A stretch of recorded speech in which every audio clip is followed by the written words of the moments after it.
Is it acceptable that I'm still on 0.5?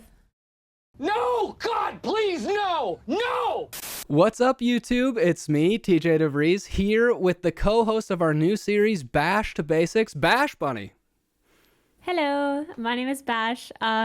Yeah, we are basically doing a collab on a monthly basis. So the second Wednesday of every month, we are doing a collab where TJ is going to walk me through some Neovim stuff, some different nerd stuff, pretty much answering a lot of the questions and maybe pain points for beginners getting into Neovim, getting into coding.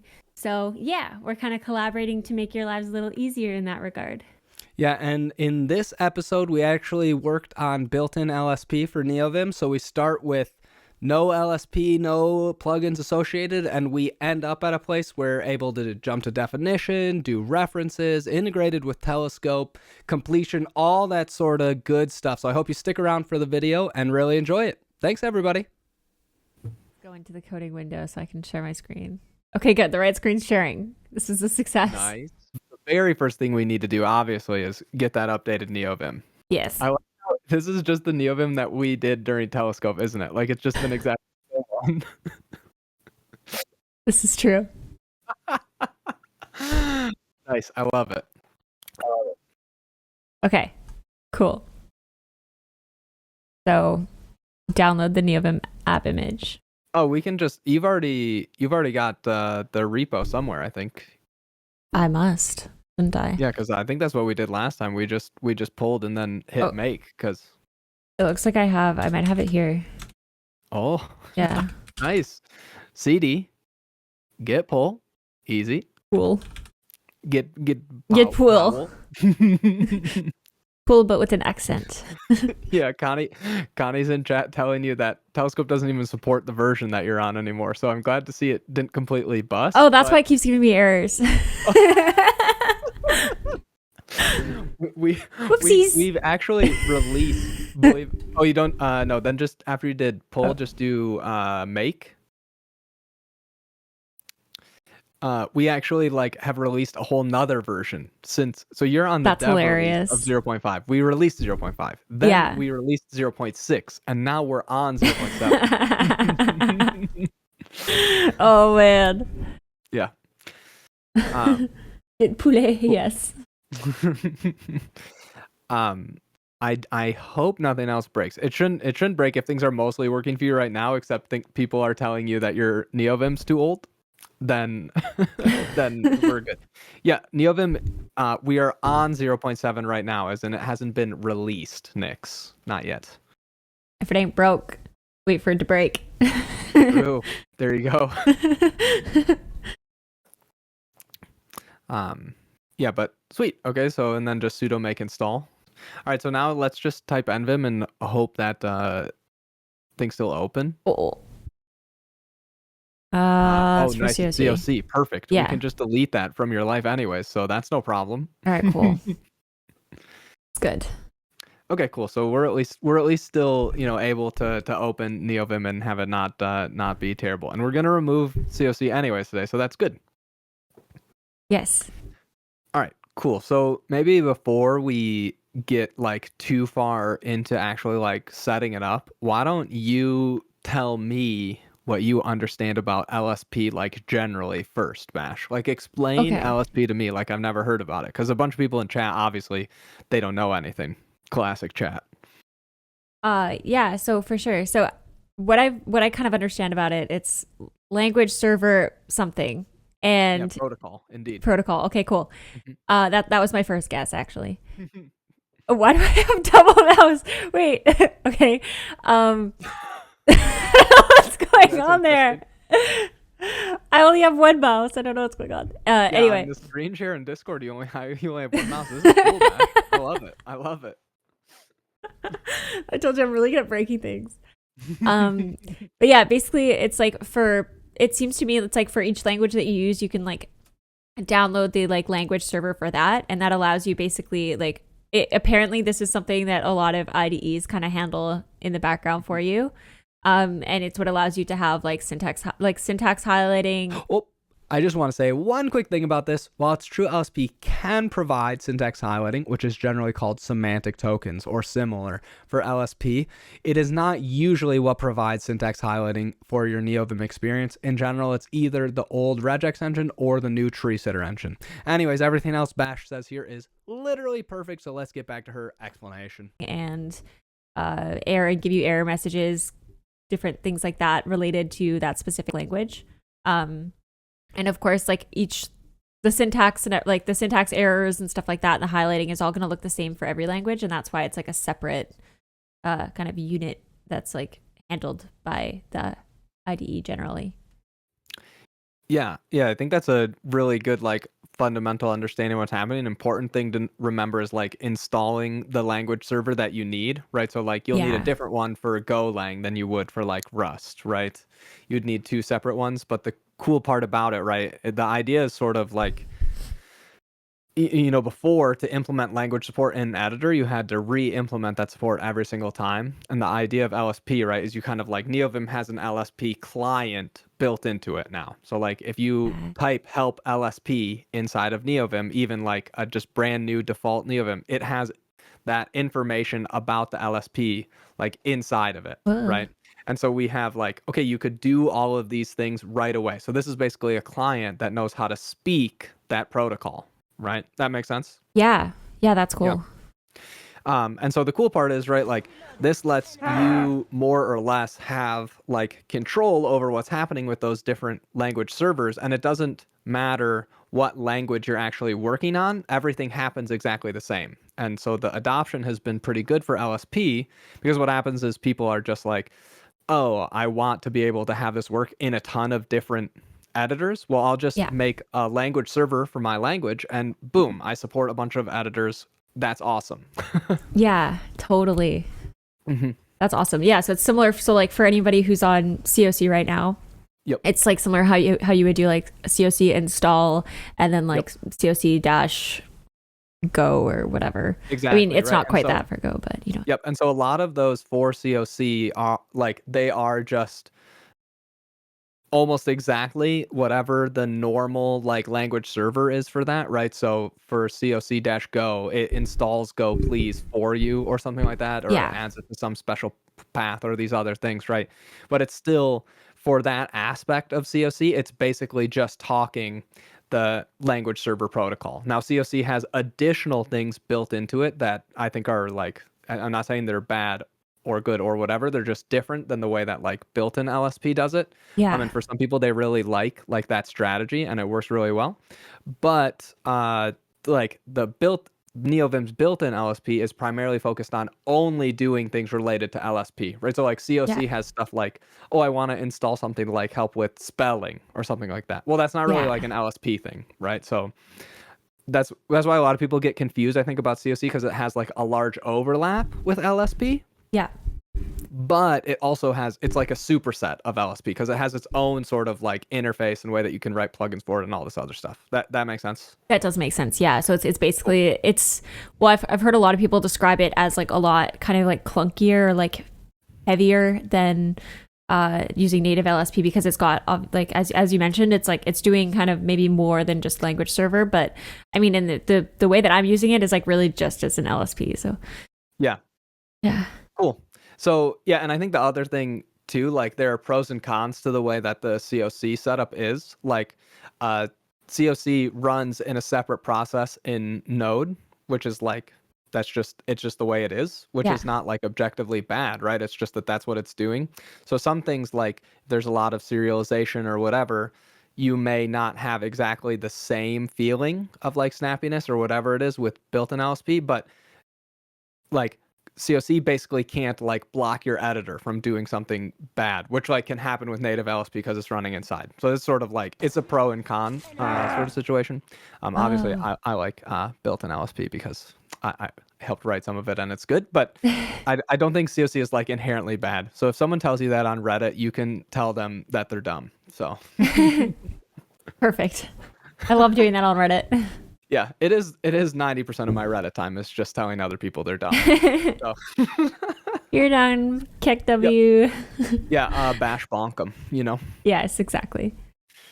Cool. So that's sort of just the intro to like what is LSP. I want to make sure that that part's clear before we get too far into like what's going on with Neovim's LSP, because some parts of it people are, I think, somewhat confused by when they start. Yeah. So like, for example, there's a plugin that we'll install shortly called nvim LSP config, which I can send the link for in the chat for people who want it.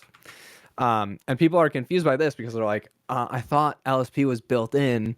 What the heck is this thing? Like, why do I have to install a plugin? Well, the answer is technically you don't have to install this plugin, but what it does is it helps you manage and connect to different languages. So like certain languages need like a bunch of different arguments to start their LSP up, right? It's not just like that you run like go please necessarily, and it understands like where your project root is and what files to watch and like all this other stuff, right? And so nvim LSP config is just literally like configurations only. That's all it is. It's just configurations for different languages to make it much simpler to basically like attach and manage those language servers, as opposed to having to write all of this code for yourself or like read a bunch of extra docs that you don't need to know about, like Go, for example. Yeah. Yeah, so that's actually the first thing that we should probably do is install this plugin and I guess remove COC, because we're not going to use that. All right. Let's do it. So go Yeah, let's. config. There we go. Autocomplete. We love to see it. Yep. Give me an error about COC, which is fine. Which is perfect because we're gonna say bye. Cool. So, I think probably a pretty helpful way for us to get started here is if you go back to help LSP, we'll be able to start.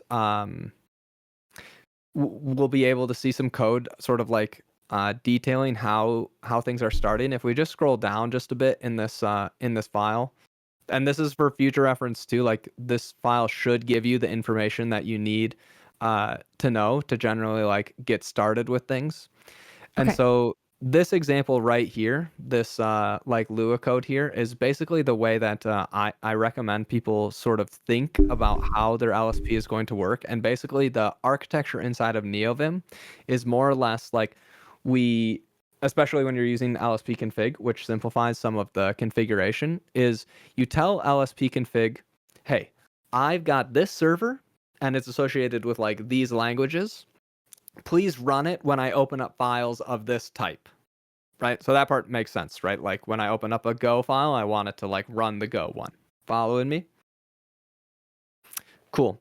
So then what you can do is you can pass a function to the LSP configuration that basically says, hey, I want to do these things when I attach to a buffer that has an LSP server, right? So notice how there's this function here in the docs called custom LSP attach, and it's got function client here. So like it's a function it takes in the client. So you can inspect things about what this client is, like what's the client name, what file type, all this other kind of stuff like that. So you could do special things for different file types. Like maybe you want to turn on auto formatting stuff for Go, but not for TypeScript or something, because maybe you shell out to Prettier for that instead of asking the language server to do that.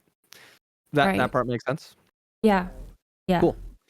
So what we'll do is we'll actually basically attach different key bindings in this function, just like to this local buffer, so that we can do stuff like go to definition or, ask for hovers or whatever it is. We do that inside of this function. That means if you're not inside of like an LSP buffer, right, or a buffer with an LSP attached, maybe I should say, then it won't do anything, which is good, right? Like that way, like if you change what, I'll give a simple example. Like capital K is the keyboard shortcut for basically like asking for man pages, right? So it's kind of like ask for documentation. Okay, cool. Well, when you're in like a Vim help file, capital K sends you to the help of like that thing. So if you moved around in this like help file here and you went to where it says like I_Control+X Control+O, just like up a few lines from where you were in the beginning. Oh, right here. Yeah. Yeah, and you press like Shift K inside of that thing. I think you need to do inside of the like Right in here? like right here, like try Shift K right now. Oh, See, like that cool. takes you to that aspect of the help, right? So there's sort of this theme within Neovim or within like Vim, right? That capital K means show me the documentation. Right? Does that make Okay. sense? That's like, at least in my mind, that's how I like to think about what capital K does. Yeah. So inside of buffers that you have an LSP server attached to, I think it's really helpful to basically say like, okay, well, I already have in my brain, when I'm inside of Vim, capital K means show me the documentation. Okay, so what if I ask the LSP server to show me the hover documentation when I press capital K, right? So it's still like always the same like idea, but you're just using a different technology to sort of like make that happen. Does that make sense? Yeah. Yeah, it does. So the reason I prefer to only override like the keymaps, and I like to do it inside of this LSP attach, is because then when I don't have an LSP buffer, my keymaps remain unchanged, which is good. So I can keep sort of this like idiomatic key bindings, but it works inside of LSP. So that's sort of what this idea of this LSP attach function is, and we're going to use that very shortly. Cool? Okay, cool. So then Sweet. how do I like collapse this? I do like how do I get rid of it? That dialogue. This is you're just inside of the help thing right now, so you can press Control O and you should jump back out of here. Probably one more time again. There you go. Oh, okay, okay. That's Yep. very cool then. Yep. I think other people will probably encounter the same thing. They're like, okay, cool, I'm in here. Now how do I escape? Yep. So actually when we do the LSP one, it'll do it in a little floaty window that like disappears if you move your cursor. So it's pretty cool when we do that part shortly. But okay, so I think now that you sort of understand the general concept of how we're going to do this, maybe we should just try and set up Golang. Okay. Does that seem good? Yeah, that sounds good.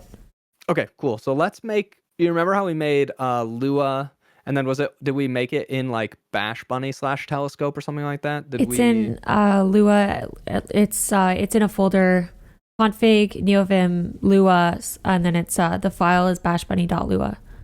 Okay, yes. Let's go to that bashbunni.lua file. Right. I guess I could probably close the. Yeah, we can close the help is fine too. I think you're still like in your home directory. We can CD into. Oh yeah, I should. Yeah. Big or something. I was like, why? Yeah. Why is nothing here? Yes. Oh wait, I'm doing. All right. Sweet. Okay, so what we'll do inside of here is like we can just have one part of it that's setting up telescope and one part that's setting up Builtin LSP, right? Okay. So that's no big deal. The way that we start setting this up is you'll basically do, and I'll just paste, actually, I'll send the link in chat so people can find this as well.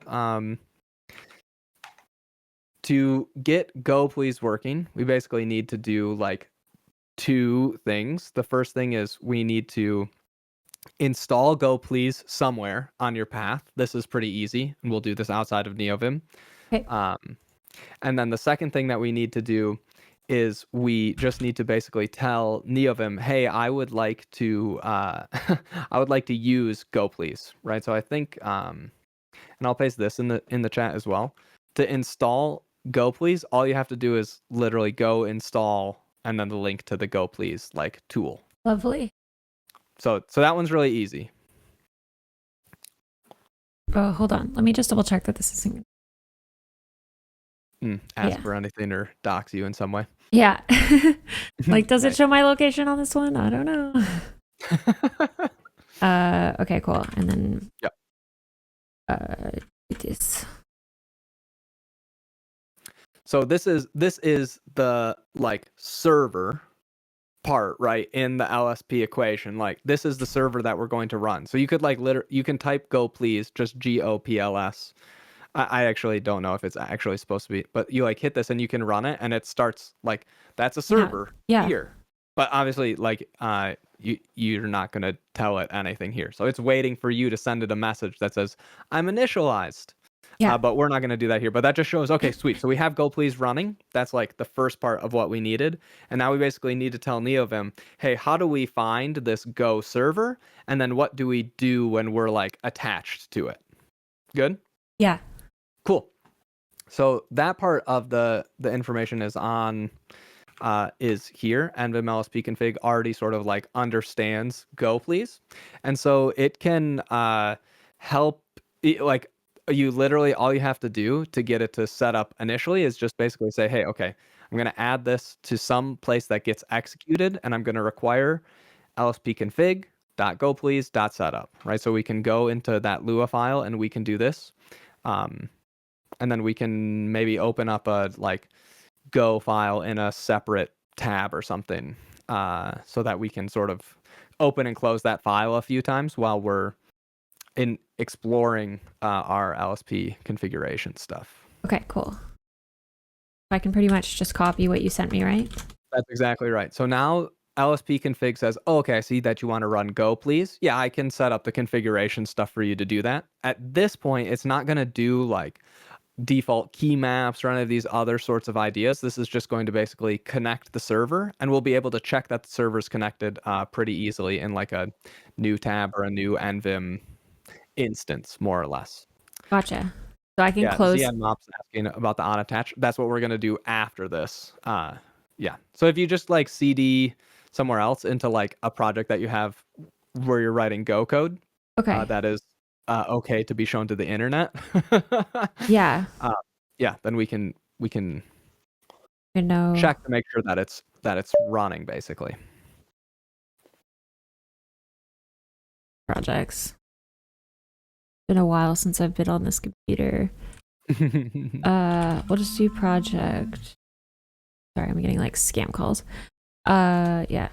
This one's good. This one's good. Like old version, but it's fine.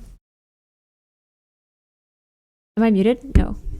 Can I open? You're good. You want me to open something? I was typing in chat. So yeah, you can just open up the main.go file is good. And then type colon, and then let's do capital L. So there are some commands that happen automatically. So then lowercase sp. Yeah. And then we should be able to hit tab here, and hopefully there's a few options. So we can hit LSP info. LSP start should already happen. Gotcha. So if you hit LSP info, and then we run that, it'll say, hey, look, one client is attached to this buffer. You have Go Please attached to this buffer. Ah. So that's good. That means we've installed it already, and it's running, and it's able to communicate between each other. That's awesome. Right, so that's a good first step. So this tells us, okay, we're going to do this. And in fact, you can even see in what situations like Go Please would start. Like if you open up a Go mod file or some of these other files, like, okay, cool. That makes sense. This is when it'll get attached. And I can see what buffers it's attached to. That's good. Cool. Nice. So that's our step one. All good. Go ahead. I was just saying nice. Oh, nice. Okay, Thumbs up. Sweet. Yeah. Sweet. It is nice. I'm excited. So Yeah. that's good. First try, actual first try. Oh, we should be taking first try bets in the chat, of course. Oh, this is a good idea. but okay. So Can mods get on that? Yeah, mods. Mods, please. Mod check. Are you? Mod check, indeed. One of the greatest emotes of all time. Yeah. Okay. So that part's cool, right? So we can just quit out of this Neovim so that when we come back again, we'll be able to restart with a fresh slate. Right. And let's go back to your Neovim where we're configuring. So now here is where we're going to start basically doing the like actual configuration of things that are like interesting. Okay, right? And I think the first one that would be probably like pretty good to do. Well, let's actually do the hover one, because I think the hover one is pretty cool. Okay. Yeah. So should I do split window to like show my old setup, like my old settings? Did you have a keyboard shortcut for showing hovers of things? No, I just did it. Or, like, I just did it automatically. Okay, cool. Oh, do you know what? Or that's what I'm asking. Did you like ever press something that basically showed you the documentation of like whatever the current symbol under your cursor was? No, I didn't actually. I didn't have a shortcut for that, but I did have one for like formatting and stuff like that. But I guess, okay. Yeah, for the Go Please, does that one like before it was auto formatting for me when I would save? Yeah, we can make it do that part as well. I think first Just check. that's a bit more involved. Let's first just get like our first key mapping set up, and then it's super easy to add the other ones as we go. So the way that we can do that is with that like on attach function that I was talking about before. So inside of setup, this like setup table here, Yeah. we'll need to make a new key, right? So we can basically like say on, so on underscore attach, and then that equals a function. So just equals function. Yep. And this takes in client, but we're not going to use it right now. So you can just do like just function parent, and then I don't remember how much Lua syntax you remember. So this is just like you can do a new line and then end and then a comma, and then that basically says like, okay, I'm done with this function, and that's this key. So this function gets run inside of every buffer when they first get attached to the LSP. Okay. Right. So it's just Lua code. We can do any of the things that we want. So so like a really simple thing is like you could say print like I'm attaching or something like that. You know what I mean? And like we can show that this is running. Yeah. But not inside of outside of the yeah. Oh right, it's right. Like here I could do it.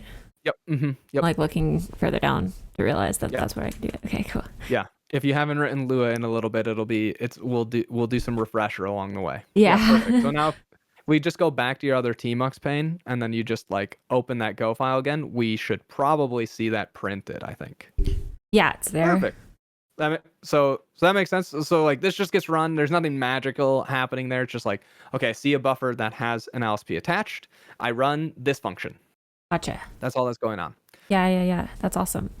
Cool. So there are a ton of things built into Neovim that do like common and sort of like useful LSP stuffs, right? That we like already handle for you, so you don't have to know how to do them, right? So and we can actually read about a bunch of these in the help, of course, my favorite location, as everyone knows. Yeah. So if we do help vim.lsp.buff. Oh sheesh. Yeah. Wait. And then and you can hit tab here, and there's a ton of them. So these are all things that like Neovim core has like written, and we make sure that they work while talking to the LSP, and they handle the fact like there's different messages that could come or like all this other stuff, etc. And hover actually is the one that we want to do first. So you can just press enter here so we can see this help, and it will just give you some information about what this function does, right? So it's like, oh, it displays hover information about the symbol under the cursor in a floating window. Awesome. That's good. That's what we want to do, right? We just want to be able to like show the documentation of whatever thing is under our cursor. Yeah. And that's what this does. So you can quit out of this help file. I just wanted to show that like you can read about these and what they do inside of there, and it's all sort of like built in. So there's there's a cool new feature that's in Neovim 0.7 only. So if you're a scrub on 0.5 or a kind of cool person on 0.6, you won't have this feature. But since Bash is a really awesome person who just installed the latest nightly, she's got this excellent feature, which is ability to really easily set key mappings from Lua. So we can just like do that, and it's pretty cool. So there's basically a new thing, and you can do vim.keymap.set. And this will let you write sort of like much more concise, basically, I don't know how to say this, really concise like Lua key maps, right? So this is a function that you can call. The first parameter of this function is the mode that you want to be able to call this in. So like you can just do quote n quote, because we're just going to do in normal mode for this one. Yep. And so this actually, you can pass in ways to say like, I want to do this in normal mode and insert mode, et cetera, et cetera. It doesn't super matter at this point. We're just and for I would be insert mode and yeah, but you put it, so if you only have one mode you want to do, you pass it as a string. If you want to do multiple modes, you pass the first parameter as a table. So we're saying, okay, for right now it's just normal mode. And we want to do, so now you pick the left-hand side of the map. So for this one, it's going to be the capital K, right? So just like pass in another string that's capital K, because that's what we're gonna do. Yep, Okay. perfect. And then this part is the right-hand side of the mapping. So that just basically means what you want to have executed. And I just want to make sure that this is, this is all documented with exactly the words that I'm saying. So in this case, we actually want to execute that Lua function, vim.lsp.buff.hover. So you can just literally type, without quotes, vim.lsp.buff.hover. Perfect. But don't call the function. Don't call the function. We're basically passing a function reference. Right. Yeah. That makes sense. That makes sense? Yeah. So this would actually set this globally, but we don't actually want to set it globally. So in the last parameter, we're going to make a new table. And the table's key will have, it will be buffer, and then you can say equals 0. So I don't know how familiar you are with this, but basically, yeah, with actually like literally an equal sign. Okay. Yeah. Perfect. So 0 sort of just means whatever the current buffer is. Okay. So this says, hey, please map in normal mode, capital K, to call the function vim.lsp.buff.hover only for this buffer. Okay. So other buffers won't have this mapping, and I can show you how that's happening. Like when we open up the other, Neovim again, which I think probably now is a good time to do. So like after we save this, we can open up the other Neovim, and hopefully capital K will now do this cool little hover that shows us information about something. So if you go to like print line or something. Yeah. Okay. Let's go in 6. And then capital K. Yeah. Ooh.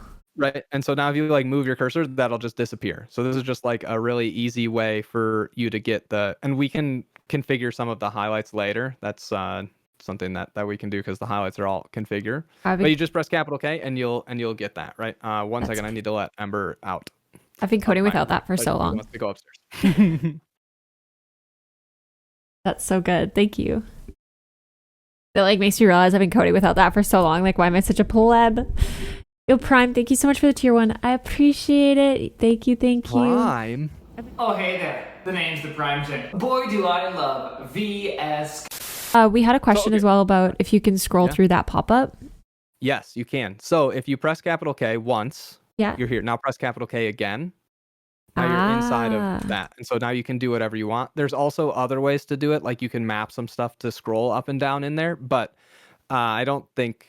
I never do that. I prefer to just go in. And then when you're done, you can just press... you can just quit out of there. I did Control O and it got me out. Yep, that works. That works too.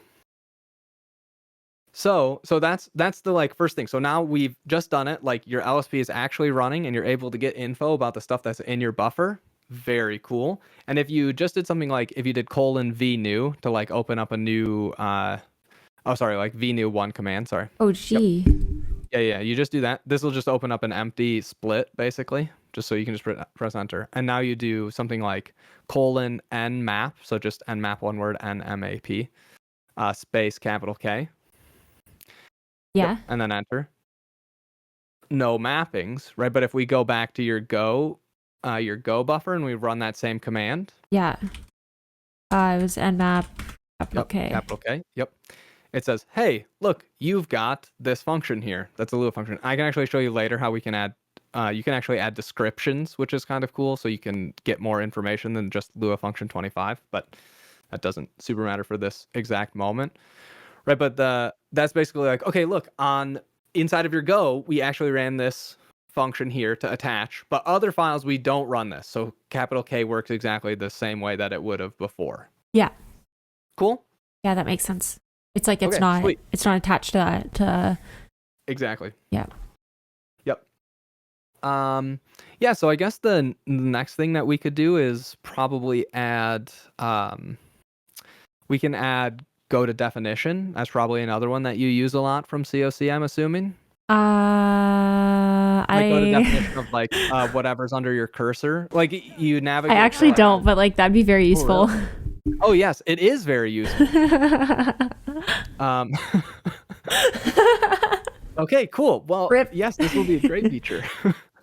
Okay, yes, let's do this. Okay, cool. So basically you can just like copy this line and then just paste it below, and we'll just change some of the things inside of here, right? So instead of K, I recommend like GD, like go to definition. That's how I like to think about it. Ah. And then instead of vim.lsp.buff.definition or hover, whoops, I accidentally, dang it. I was gonna say what you should guess that it was gonna be. It's just definition. Um, and so now you have definition of something. Cool. So if we open up your other Neovim thing again, and we just, yeah, perfect. And Okay, we cool. go to something like if you go down to like line 20 or something, Yep. and you see how it's got like create project or something. If Yeah. you go on top of that and press GD, it'll take you Oh. to where that like field is defined, right? Because that's the definition of that field. Yes. So, and then you can press Control T. This is just built in to jump back. Oh, sheesh. I didn't know that one. Yeah, that's a good one. So Control T is actually just built in for tag stack. And like, this is sort of a theme that we try really, really hard to do inside of Builtin LSP, which is that like, if there's some Vim idiom that we can like continue to use, right, then we're going to try and use that inside of here. So when you jump to definition, it adds something to the tag stack. Tag stack is a specific idea inside of Neovim, and it's different than like the jump list. So people in the chat are asking what's the difference between Control T and Control O. The short answer is Control T operates on the tag list. Control O operates on the jump list. Exactly. Yes. As Prime said, tag stack has its own time, which it adds, which is generally when you're jumping to other definitions. And jump list is based on like movements.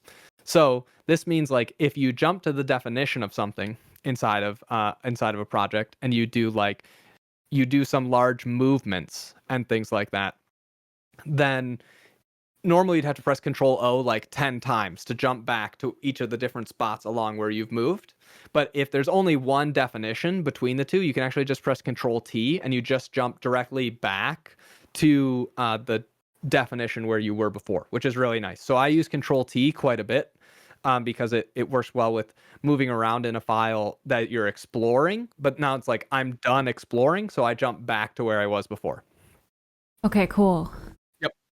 That's awesome. Okay, so just to make sure that I'm understanding this. Yeah. So Control T, it's basically like you're jumping by definition generally, Yeah. versus like Control O is like jumping back to like each significant spot that you've navigated to. Yeah. Like what so like Yeah, where I does think it that's a good intuition. You can like find out the exact definition of both by like reading help jump list and help tag list. But Okay, jump list is the one that's Control O and Control I, and that's basically like just like you can think about it where you've jumped in a file. So like significant movements, add a new entry to the jump list. So if I were like at the top of this file and I went to like the last line of the file, does that count as a jump, or is it? Let's find out. Press Control O. Okay, yeah, it did. Sure enough. Nice. Yeah. Yep. That's pretty So cool. normally you'd have to like press Control O like 3 times if you had done that, but to go back to where you had asked the definition. But now you can just press Control T and you jump back. Very cool. Mm-hmm. And there's a bunch of info both about jump list and tag list here. And so like this is sort of the like a theme within the Builtin LSP. Like I said, though, is like, okay, you're jumping to a definition. We'll add an entry to the tag stack so that you can press Control T to go back.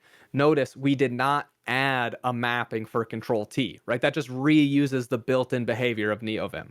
You following me? Yeah, that's really cool. I like that. I like it a lot as well. Okay, so that's the first sort of like really basics. There's a bunch of other sort of like built-in stuff within LSP. Another one that I actually use quite a bit is go to type definition. I think it's actually called. I think that's what it is. I guess I gotta make sure. vim.lsp.buff.type definition. Yep. Which I find pretty helpful. Oh, so if you wanted to just call it, you'll have to do : Lua. and then you can actually you can run it without adding a mapping. I'm trying to like figure. Lowercase L though, sorry. We can just skip that part for now. But the one that I do think is actually pretty interesting is type definition though. Oh yeah, just blame it on the LSP. It's go. User error, yeah. It's probably us. That's okay. So type definition is one that I like quite a bit. So instead of just definition at the end, it's type definition, type underscore definition. Sorry.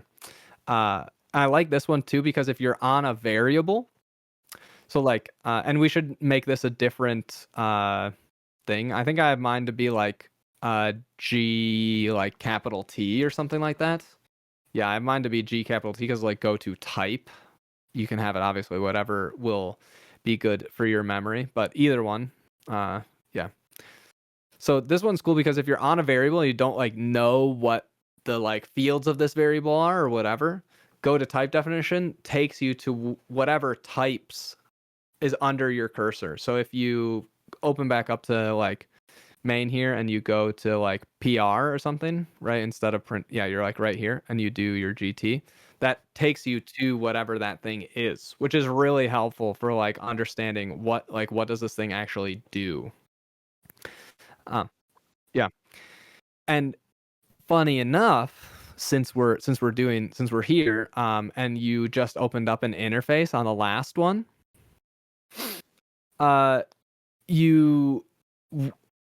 there's another thing called go to implementations. I have this for GI for implementation. So instead of definition, it just says implementation. This is actually really useful for Go. So maybe we should add this one as well.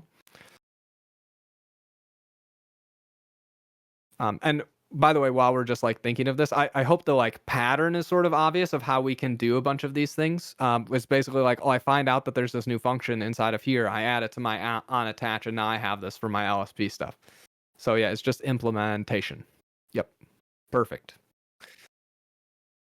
And so now if we go back and we go to like PR again.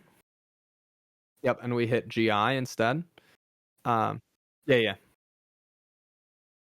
Or do you not have any implementations in this project? Do it on print projects maybe instead. Do GI when you're on there. Or are all of these defined? Oh, perfect. Wonderful. Okay. So this is cool, especially for a Go. So if you like, if you press Control T to go back to where we were before, and you press Control D, or sorry, not Control D, sorry, GD, for where we were before, in main. Yeah, sorry, I told you to do the wrong thing. Yeah, to go to the definition of this takes you to the interface, which makes sense, right? Because that's where this method is defined for Go. But like most of the time, what you actually want when you're doing this for Go is wait, Bash, can they not hear you? Wait, can you guys not hear Bash? Sorry, my bad. I was muted. Okay, wait, hold on. I need to close my door. She's muted, she says. She's fixing it apparently now. All right, this is my stream now. This is my stream now. Oh, hey Bash. Never mind. Okay. I see nothing was going on while I was gone. Absolutely nothing was going on. No scheming. Yeah. Okay. So for Go though, right? Like this is the definition of that method, but what you want to usually find out is actually like, what's the code that runs for this thing, right? Because that's actually what you're looking for. So if you press Control T to hop back to where we were, right, and then you do GI, this will take you to the implementations of this, and actually could be multiple. So if I think there is. It'll. Oh, sorry. Or not. Wait. But either way, so that part's pretty cool, I think. And Telescope just works with this now, and maybe we'll save how Telescope integrates with this for another time, because I don't know how much time we have for that. But so that's the basic idea of how you can get a bunch of the different key maps sort of like going for the basic LSP things, right? Which is pretty cool. I'll show you maybe. Do you have time to do maybe like 2 more interesting key maps, and then yeah, for sure, we'll talk. I don't know if we'll see if we have time to talk about completion. Completion is a bit more complicated because you'll need to have some other completion plugin. but that's okay to talk about. So Okay. that's okay. So let's go back to your config, and we'll add 2 other I think pretty cool movement commands. So I have I don't know what a good mapping for you would be, but for me, I have 2 mappings. I think I have it like space DN and space DP for diagnostic next and diagnostic previous. But this command I find just incredibly helpful because it helps you move forward and backwards to wherever the next error is in your file. You probably don't want to just do like D though, because that's going to mess with delete because it's in normal mode, right? So you probably want to do something like space in front of it, and then you could do DF. Yes, this is good. Yeah, I think it'll just work if you do just like that.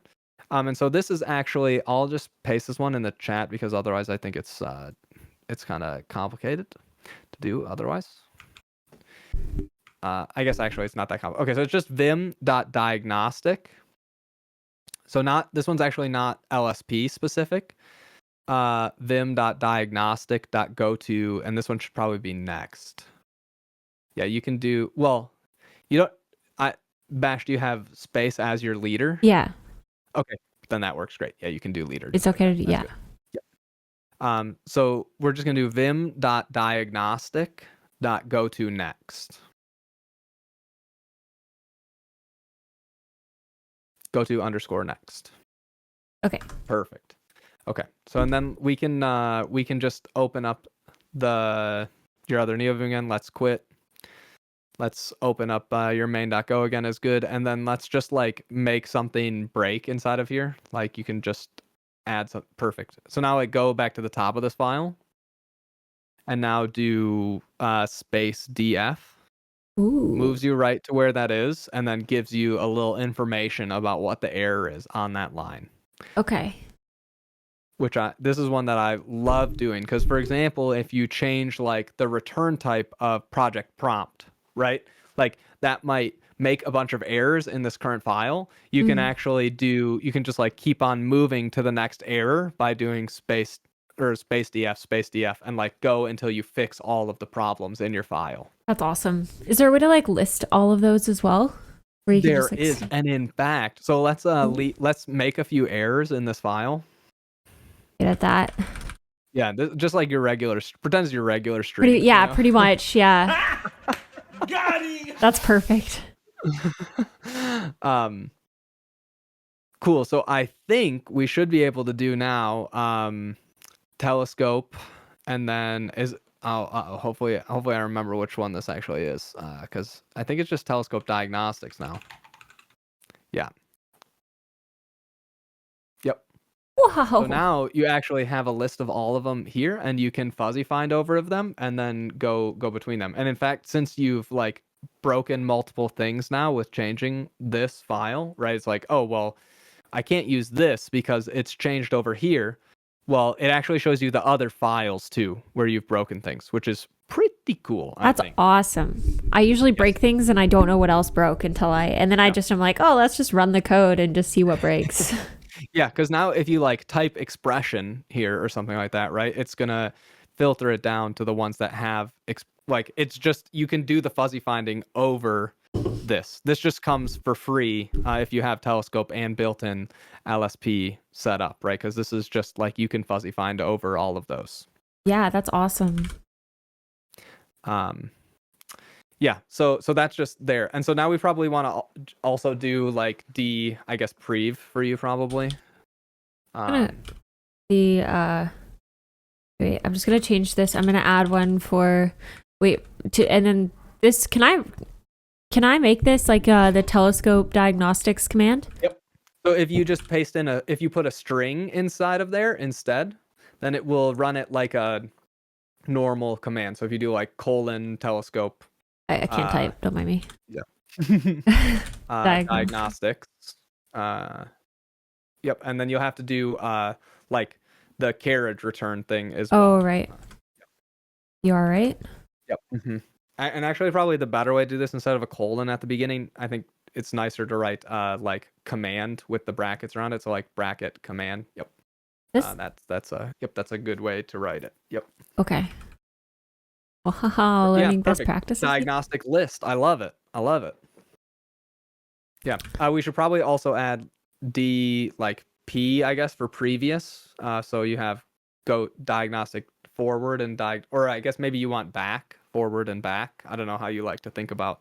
I don't know. I think I might actually change this to DJ, and then the next one K. DJ and DK. I like it. Yeah.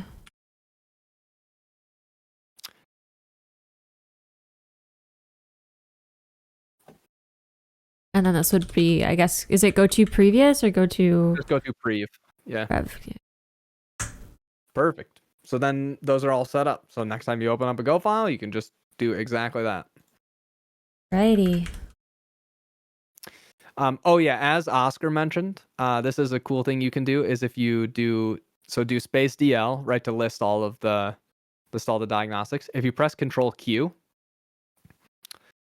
this actually will put all of them into your quick fix list, and so you can keep those around and you can like navigate to those, which is a nice thing if you're used to using quick fix.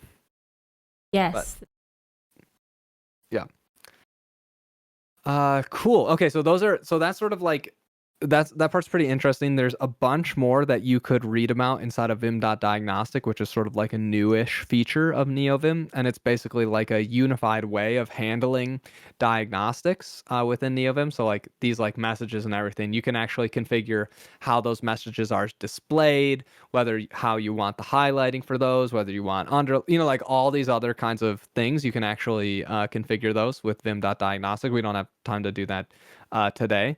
But those are actually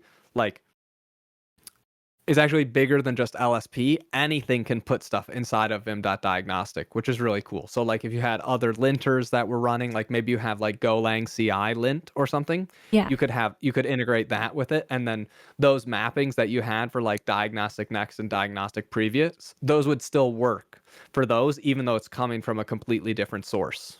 Awesome. All right. So that's all of those. So then the last thing I think that's probably worth showing. Oh, well, one thing that would be cool, I guess, to show as well would be LSP buff dot rename. We might as well show how to do that today as well. And so it's just still the same idea of vim.lsp.buff.rename. And this will let you rename a variable, and LSP will go through and like fix the places that you're changing the name. Yeah. I think I have mine. Why do I have it to be space C? Or I don't know. I have a weird one that you should do something different for. I think I might just do leader R. Yeah, leader R seems good. Perfect. Yep. Cool. And then we probably need to like reset your project here. Not in the Go one, because we broke everything. Go won't know how to rename everything when it's broken. I think we can just do like git restore. Yeah. Perfect. Cool. So if you go down to like input here on line 14, and you do what did we say? Leader R. Yeah. Yep. It'll prompt you for a new name, so you can just type something new and then press enter. Yep. Whoa. And then it does that. And the really cool thing, right, is like it only changes, like, since it's the language server doing this, it only changes it for the ones that make sense. So if you have like another variable named input somewhere else in this file, it doesn't change that thing. Like it's not a search and replace. It's like a actual understanding of what's going on with the code. That's cool.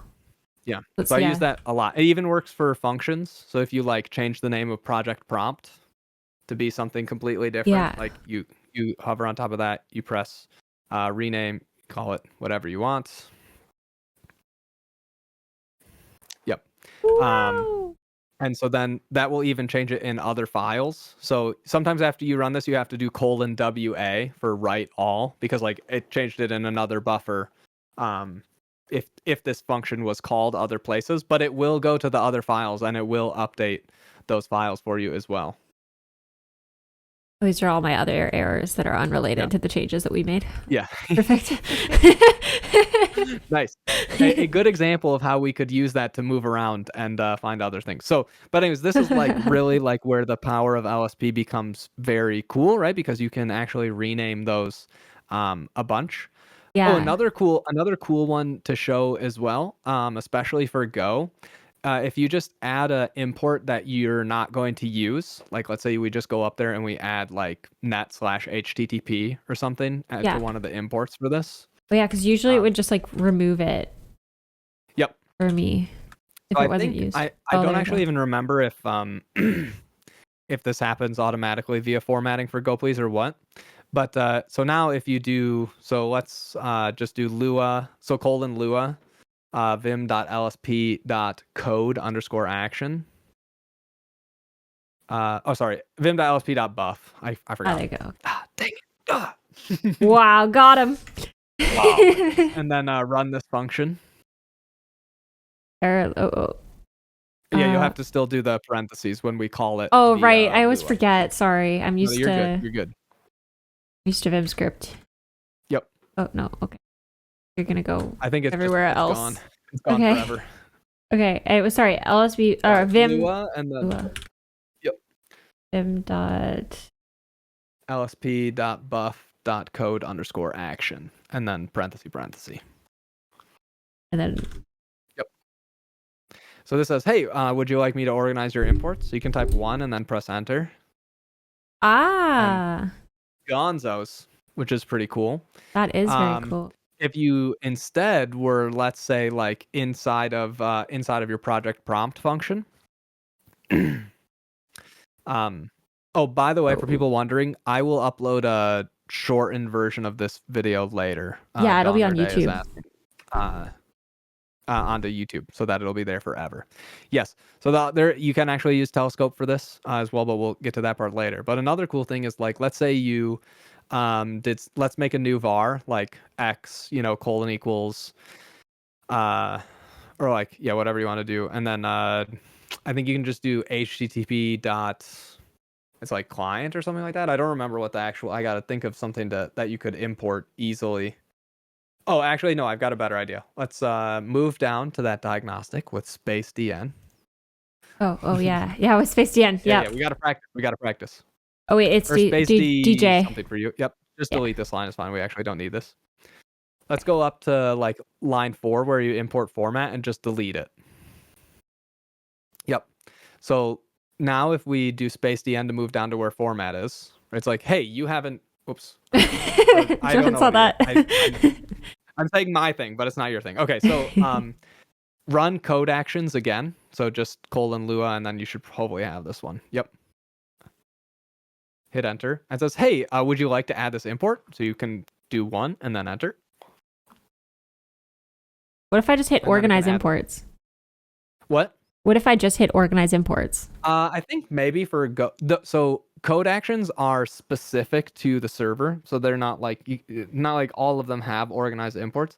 It may auto import it for you. If you do that as well. I just don't remember. I just did it, and it did.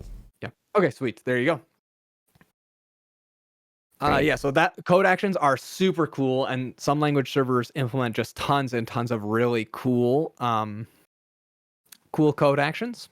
And Go Please has some pretty good ones. Most of them are around like imports and making and like fixing things that are annoying to fix manually in Go, but are good for a computer. And I think what we'll do is we'll probably just copy in the basically just the default configuration, more or less, with some stuff deleted. Just so that it's pretty simple. Later, we could come back to it. Or you could watch my really cool Take Tuesday video about how to set up this plugin. Oh, gee. #ad. But but with this plugin, it basically provides the autocomplete stuff that you are used to from COC. Yeah, that's awesome. So that's sort of like the last step. Once we do these, then I think we should be really, really close to like the experience that you had pretty much with COC for like the basics, and we could tweak some more, maybe like when we do our next collab, hashtag every month. This is what we're gonna try Yes, and this do. is true. I hope you're having fun. We could do that. We can do that maybe next month, where you've had a little chance to sort of explore and test it out, and Yeah. then we can sort of fix those edges that you want to customize. Would be pretty fun, I think. Yeah, for sure.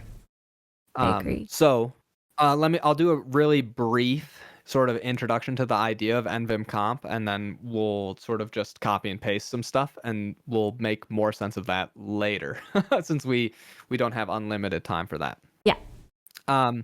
Basically, nvim-comp is like a completion engine. So it basically like provides a bunch of other plugins ways to easily add completion candidates, I guess is like a good way to say it, which is basically like anytime you're typing, nvim-comp will be like, hey, does anybody have any good suggestions for for like what you might want to complete here? And then it says, yes, I actually do have a few of these. And then nvim-comp like manages collapsing all those, sorting them, doing all of this other stuff, making it look pretty, blah, blah, blah.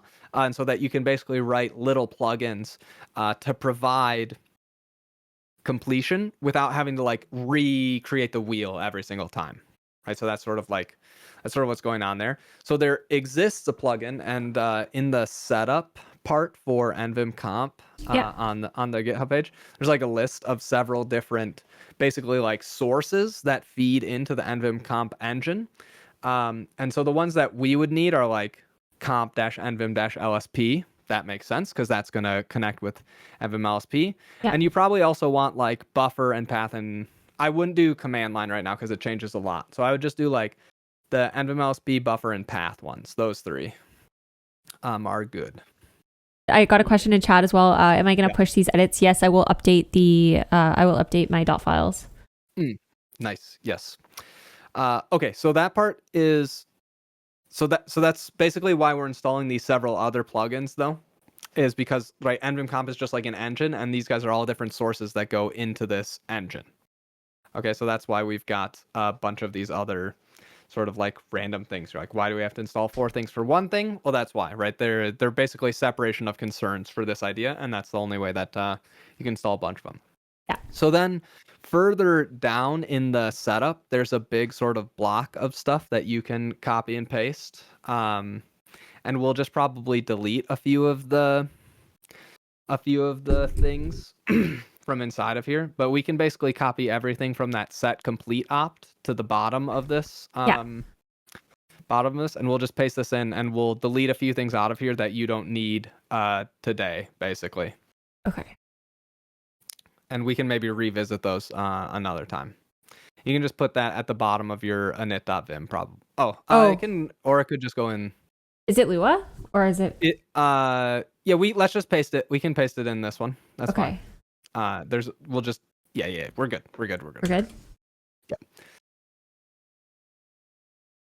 But it just has to be, you have to change where that return mappings is. Right. Or like paste it before that. Okay. I'll put it up here then. Perfect. I think that's good. Yeah. Just before your telescope setup is good. Sweet. And then we might need to delete those. Yeah. Perfect. Good. All right. So you can delete that EOF there on line 75. And then there's probably another one up towards the top. Perfect. We'll delete that. And then instead of set complete opt, like the way that it is right now, you can just say, we'll do it the easy way right now, which is you can just say vim.command at the front of this line. Oh, sorry. Oh, not delete those? Okay. Yeah. Oh, I'm not being specific enough. Let's actually do this the cool way. I'll show you the cool way of how to do this. We have time. We have time to do the cool way. Okay. Opti just got me. Oh, nice. Or did we get a few of these? They don't know I use telescope. Oh my gosh. Okay, well, I need to save. Sorry, 1 second, chat. Let me quickly save this image. That's awesome. And I need to tweet this really quick. 1 second, everybody.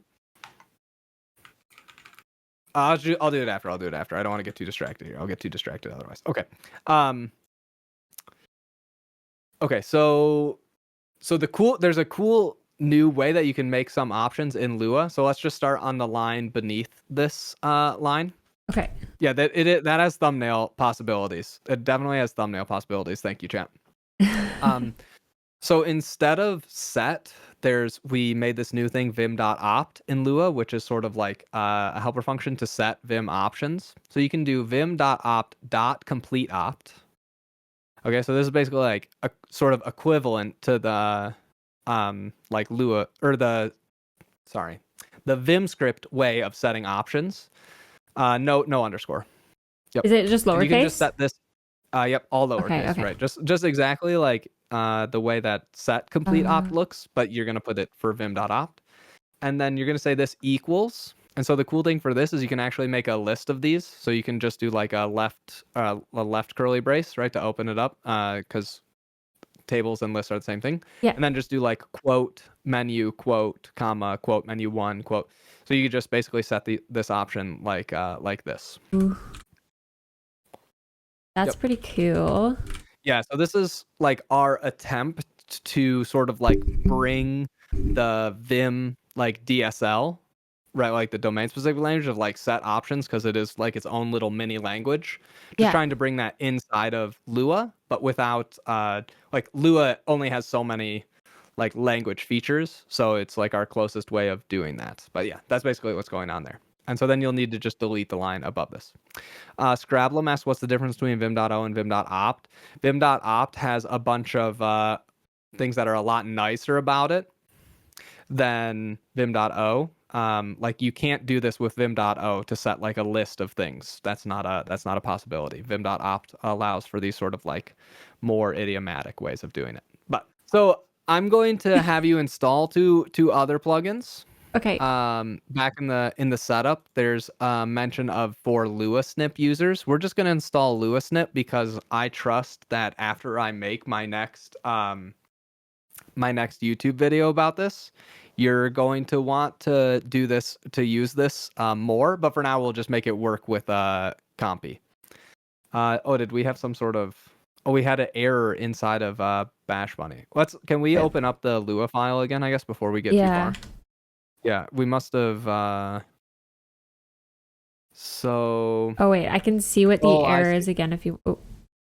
Yeah, I think I saw it. It says that you don't have comp nvim LSP. Did we install everything and plug? Did we install everything? Plug install again. That's a good idea. Just in case. I thought I did, but no, I didn't. Nice. Okay, cool. All right, so we'll just quit and then start again. Sweet, that's good. That error we just haven't gotten far enough down yet to fix. So the two plugins that I'll just put them in chat, they need to install. This is another sort of idea within nvim-cmp is it's not trying to do everything. So there's these two plugins. These are basically snippet expansion plugins, which you won't use for anything right now, basically explicitly. But effectively what happens is the LSP sometimes sends you a completion result back. So it says, hey, here's a thing that might complete what you're currently typing. Except it has like a bunch of sort of meta characters that tell the editor to do bonus stuff. Like, oh, also like expand this to be the current file name, or like put these other things inside of this. Or so it's basically just like a way for the LSP to tell the editor to do bonus things. And these snippet like managers, these snippet plugins like understand how to do that, and nvim-cmp asks them to figure it out instead of like trying to write all of that logic in nvim-cmp. Does that make sense? Yeah, it does. It does. Sorry, I saw the glimpse of the double cursors again, and it just it really got me. It is good. Okay, sweet. So now we can go back to that Lua file that we were editing before, and then yeah, okay. Oh yeah, it's weird right now because we haven't finished removing all the settings for some stuff. So okay, we need to. All right, so now we're inside of this nvim-cmp area. You can delete the comment that says required. Oh yes, on line 22, and then we want to uncomment the line 24 because that's the LuaSnip one, and we can just delete all the other stuff in there. So delete the snippy and delete the vsnip anonymous thing on line 23 as well. Okay, this is basically just saying, okay, pick which snippet plugin you have. Okay, you are picking LewisSnip. Here's what you need to do. So that's all that's going on there. Okay.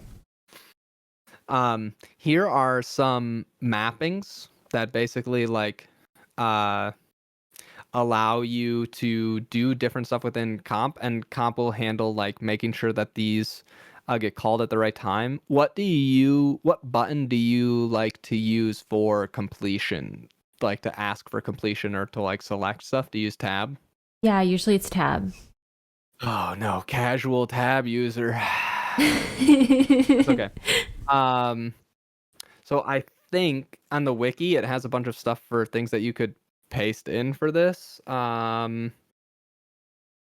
don't know if we want to. We probably don't even need to do it right now. I think we can just do one of those users. Tab. Everyone knows in chat they're already like, Dan's game chat. They know how I feel about it. Rip. I think we can just change tab to be. I actually don't even know. I don't even remember. I like genuinely don't care. It's just what COC made me do. Okay. So let's wait a second, and we'll get to choosing a mapping for that in a sec. Control Y for selecting stuff. So let's delete. Actually, I think all of these are pretty much fine. We'll get there shortly. We don't need this. Down in the sources, so down on line 39, let's delete vsnip because we didn't install vsnip, so we don't need that. And then yeah, we can do that. And then let's keep going down. I would delete this comp setup command line. So just delete this whole area here and the next one as well. Beautiful. And so now here's where things get they get a little bit confusing if you're not understanding what's happening. So I'll explain what's going on here. We actually want to put this capabilities, this variable at the top of this file. This basically capabilities in this sense are a way of saying to a language server what your client is able to do. Okay, right? So like the clients and servers tell each other at the beginning, hey, I would like to be able to complete stuff. Can you do completion? And they're like, yes, I can do completion. So this is basically a way of telling like the client and server synchronizing at the beginning to understand what like they can both do. So we need to pass these updated capabilities to go please. So if we just like delete line 46, move it to the top of the file, we can pass this to go please. So should I put it in the setup just put table? this like on line 1 basically. Just paste it at the very top of the file. Yep.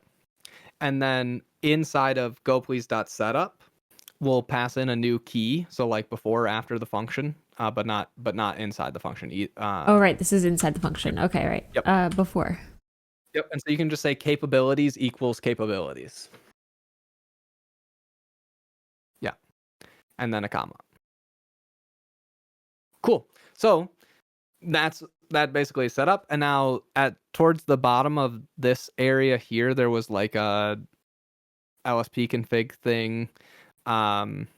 Beneath your like comp.setup, which was just some example code of how you would pass this. Like I think it's around 50 or so, line 50. Yeah, we can just delete that last little block of code. That doesn't actually this one? like make sense. That's what we did with go please, right? All right, cool. Perfect. So we can save this, and then we can just quit out of this. Or we can just open up we can open up the example Go file, and we can just test to see if things are working the way that you're hoping that they work. So like just start typing something like on the next line and see if you're getting any completions. Sweet. Yep. And so then we have it currently mapped to, I think, enter to that's select fine. something. Yep. And then you can start typing inside there.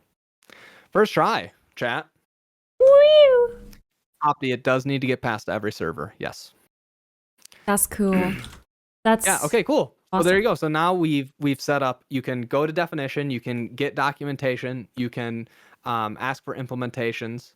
One thing we didn't do was references, but it's basically like the same ideas like your GI and stuff like that. So like you could do GR for go to references, and that'll show you all the places that something's done.